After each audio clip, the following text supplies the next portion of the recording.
Everyone, मैं नेहा और आप देख रहे हैं मानी प्लानेट जी अरब चैनल। आज के वीडियो में हम बात करेंगे भारतेंदु जी की महत्वपूर्ण निबंध दिल्ली दरबार दर्पण के बारे में, जो कि हमारे पाठ्यक्रम यूनिट 9 में लगा हुआ है। इस निबंध को पढ़ने से पहले हम भारतेंदु जी की व्यक्तित्व और कृतित्व के बारे में जानेंगे। भारतेंदु जी का जन्म 1850 ईस्वी में हुआ, उनकी मृत्यु 1885 ईस्वी में हुआ। इतने कम उम्र में उन्होंने हिंदी साहित्य को जो दिया, उसके लिए हिंदी समाज उनका हमेशा ऋणी रहेगा। इनकी महत्वपूर्ण निबंध है कश्मीर कुसुम, उदयपुरोदय, बादशाह दर्पण, कालचक्र, लेवी प्राण लेवी, तदित्य सर्वस्व, पांचवें पैगंबर, कंकर स्त्रोत, मणिकर्णिका। दिल्ली दरबार दर्पण के बारे में हम लोग जानेंगे कि इसमें किस चीज का वर्णन है। इसमें राजराजेश्वरी महारानी विक्टोरिया का गुणगान किया गया है। इसमें विक्टोरिया के भारत में सामग्री बनने का वर्णन है। इसकी महत्वपूर्ण पंक्ति है जो कि आज हम लोग पढ़ने जा रहे हैं। आप लोग को थोड़ा धैर्य बनाकर रखना होगा, क्योंकि एग्जाम के नजरिए से निबंध पढ़ना बहुत ही महत्वपूर्ण है। इसलिए आइए हम लोग निबंध पढ़ना स्टार्ट करते हैं। सब राजाओं की मुलाकात का हाल अलग अलग लिखना आवश्यक नहीं, क्योंकि सबके साथ वही मामूली बातें हुई। सब बड़े बड़े शासनाधिकारी राजाओं को एक एक रेशमी झंडा और सोने का तमगा मिला। झंडे अत्यंत सुंदर थे।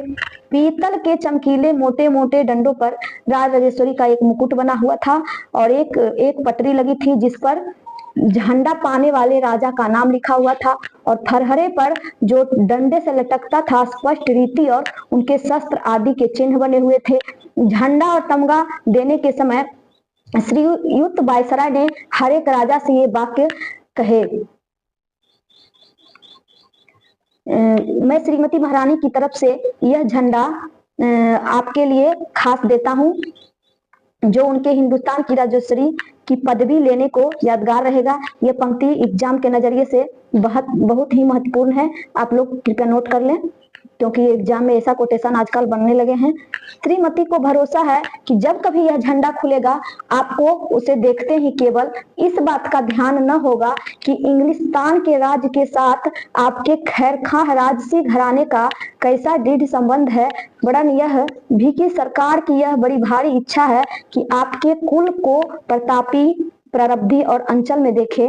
मैं श्रीमती महारानी हिंदुस्तानी की राजेश्वरी की आज्ञा अनुसार आपको यह तमगा भी पहनाता हूँ। ईश्वर करे आप इसे बहुत दिनों तक पहने और आपके पीछे यह आपके कुल में बहुत दिन तक रहकर उस शुभ दिन को याद दिलावे जो इस पर छपा है। ये बहुत ही महत्वपूर्ण पंक्ति है, इसको आप लोग जरूर नोट कर लें। शेष राजाओं को उनके पद के अनुसार सोने या चांदी के तमगे मिले। ये भी बहुत महत्वपूर्ण है कि एग्जाम में आ सकता है कि क्या क्या मिले थे उनको। किलात खाको भी झंडा मिला, पर उन्हें एक हाथी 4,000 लागत का औहदा था। जराऊ गहने, घड़ी, कारचोबी, कपड़े, कामखाब के थान वगैरह सब मिलाकर 25,000 की चीजें तोहफे में मिली थी। ये पिछले साल एग्जाम में आ गया था कि किलात खान को कितने रुपए का तोहफा मिला था, तो जो था 25,000। एग्जाम के नजरिए से बहुत ही महत्वपूर्ण है, क्योंकि ऐसा क्वेश्चन बार बार एग्जाम में बन रहे हैं। इसके सिवाय जो सरदार उनके साथ आए थे, उन्हें भी किश्तियों में लगाकर 10,000 रुपए की चीज दी गई थी।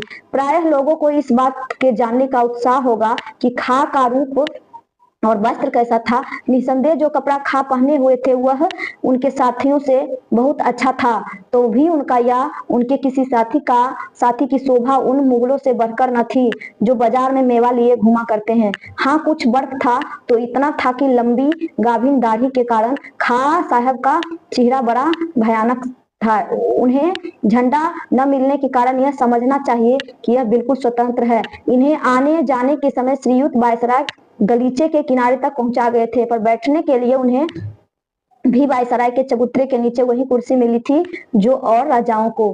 खां साहिब के मिजाज में रूखापन बहुत है। एक प्रतिष्ठित बंगाली इनके डेरे पर मुलाकात के लिए गए थे। खां ने पूछा, क्यों आए हो बाबू साहब? ने कहा, आपकी मुलाकात को। इस पर खां बोले कि अच्छा, आप हमको देख चुके हैं और हमको आप अब जाइए।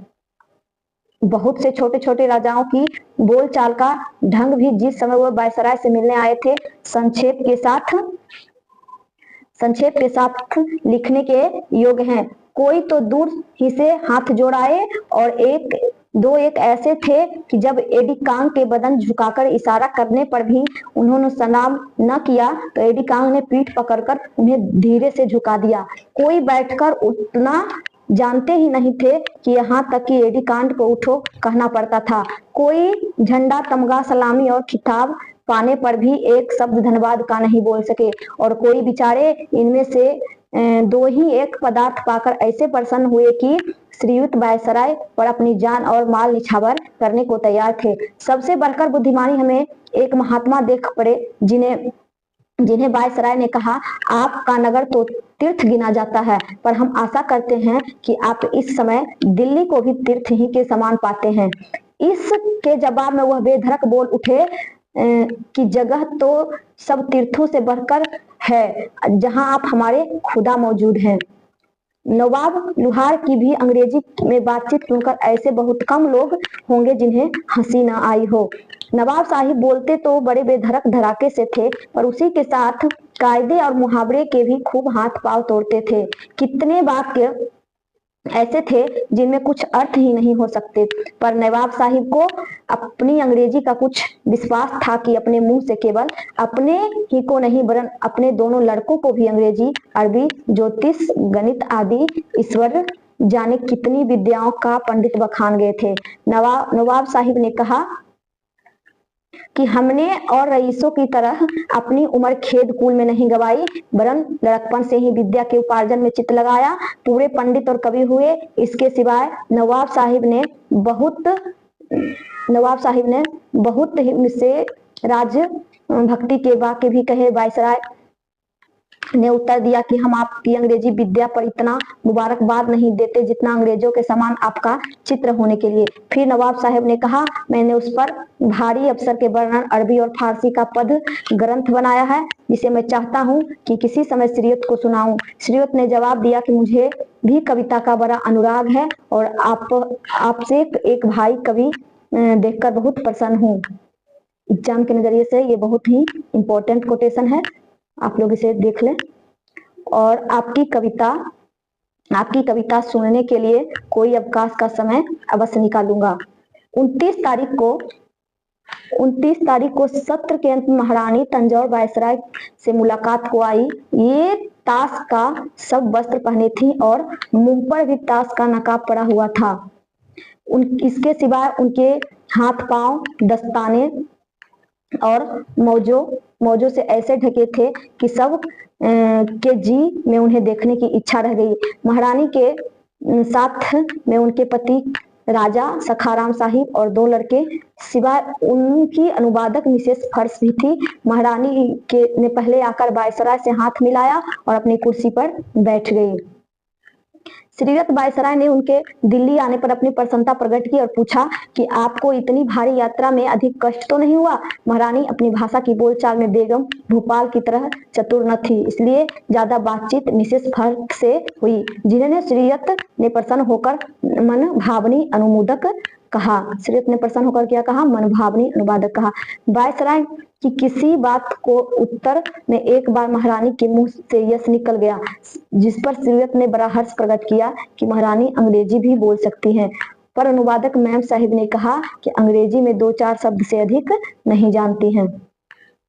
इस वर्णन के अंत में यह लिखना आवश्यक है कि श्रीयुत वायसराय लोगों से इतनी मनोहर रीति पर बातचीत करते थे जिससे सब मगन हो जाते और ऐसा समझते थे कि वायसराय ने हमारा सबसे बढ़कर आदर सत्कार किया। भेंट होने के समय श्रीयुत ने कहा, हर एक से कहा कि आपसे दोस्ती करके हम अत्यंत प्रसन्न हुए, और तमगा पहनाने के समय भी बड़े स्नेह से उनके पीठ पर हाथ रख दी।